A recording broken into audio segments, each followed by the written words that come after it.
Radio Fórmula 105.1 en FM, 600 de AM, Telefórmula 55 de cable.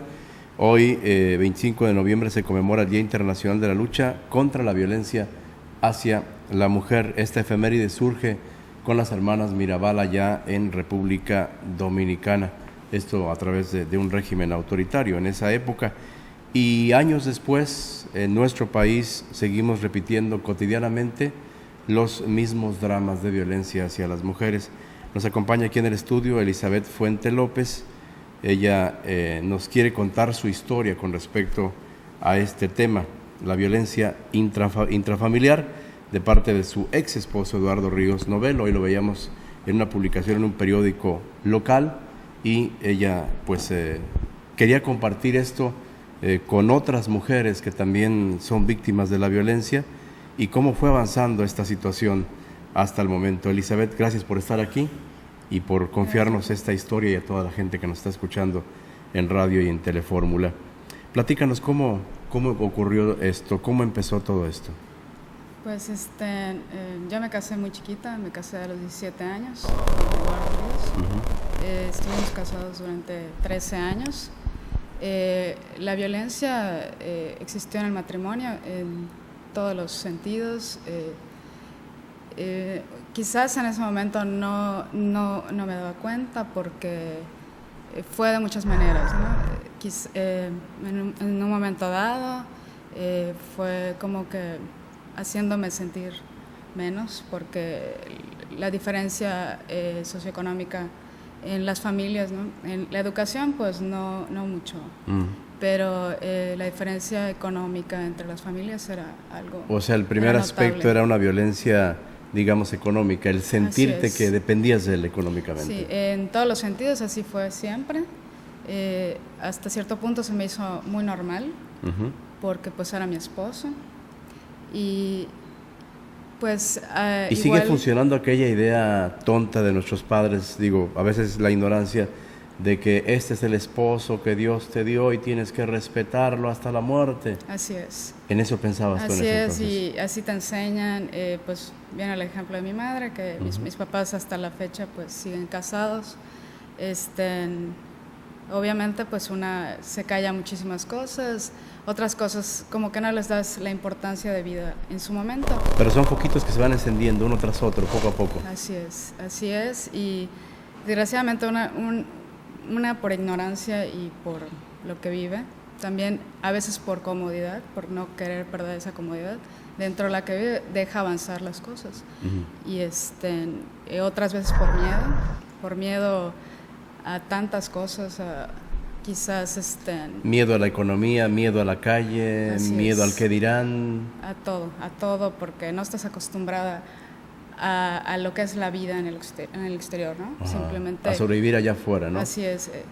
Y bueno, y fue avanzando. Primero fue violencia económica, luego te hacía sentir inferior en la cuestión social. ¿Cuándo te diste cuenta de que ya existía un atisbo de violencia? ¿Cuándo empezabas a notarlo? Pues en los últimos, quizás a la mitad del matrimonio, él ya se empezó a portar muy celoso. Salíamos y me hacía de repente escándalos en la calle. Ojo, eso es muy común hoy día con las parejas, ¿eh? Sí, y ellas no terrible. Lo notan. No. Pensamos. Me quiere, me adora, sí, no es normal. Sí, se preocupa por mí, si me ve atractiva, los demás van a pensar que, no sé, vaya, el hombre empieza a imaginarse cosas. Y la mujer siente que es querida y adorada por el hombre. Sí, no, terrible. Estos celos fueron avanzando de una manera espantosa.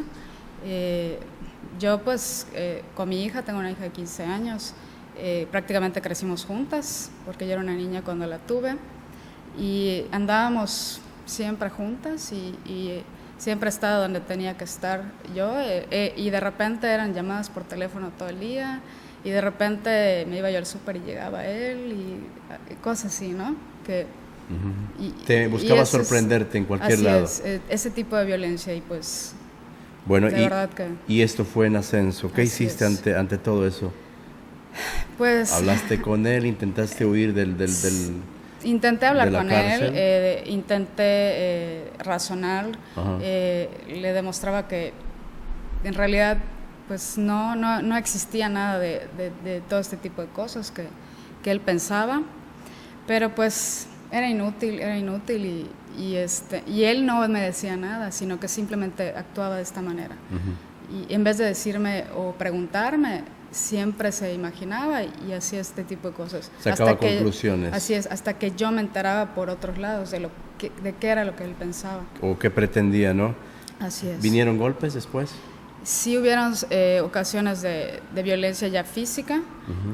La principal de todas fue violencia psicológica, en el sentido de que él muchísimas veces me chantajeaba todo el tiempo, en el sentido de que él se iba a hacer daño si yo lo dejaba o si me enojaba con él.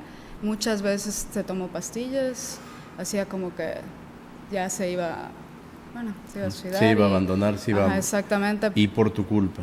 Sí, me hacía sentir culpable y por eso yo no decía nada. Y decía, no, pues qué tal si le pasa algo, es el papá de mi hija, ¿no? A final de cuentas. Y bueno, esto ya fue en aumento hasta que estalló. De verdad, sí, estalló y desgraciadamente por callarme a la hora de que dije ya no más, porque era él o yo, yo ya estaba muy mal,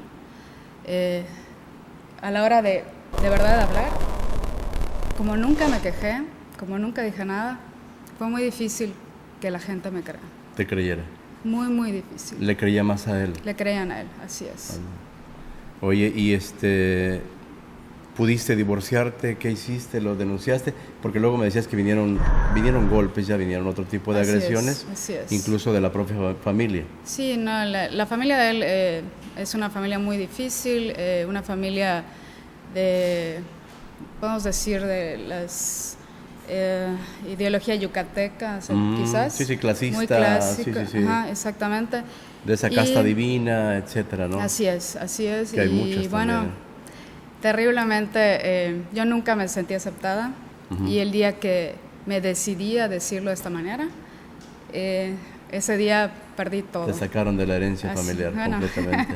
Eso no era lo importante, ¿no? Pero en realidad, lo que me refiero es prácticamente prácticamente borraron de la familia. Sí, por supuesto. Y nunca se han molestado hasta el día de hoy en escuchar mi parte de la historia.